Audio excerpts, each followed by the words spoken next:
Hello guys, তোমরা সবাই কেমন আছো? আমি কয়েকদিন পরে আবার ব্লগ বানাচ্ছি। একটু ব্যস্ত থাকার কারণে আমি ব্লগ বানাতে পারিনি। এদিকে আমাদের ওয়াকার অর্ডার করা ছিল, ওটাও চলে এসেছে।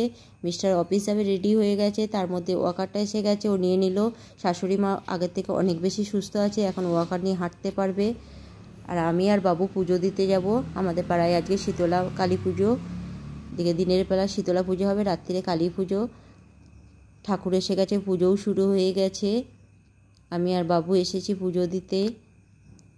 আজকে আমাদের ঠান্ডা ভাত খাওয়া হয় এই পুজোর দিনে।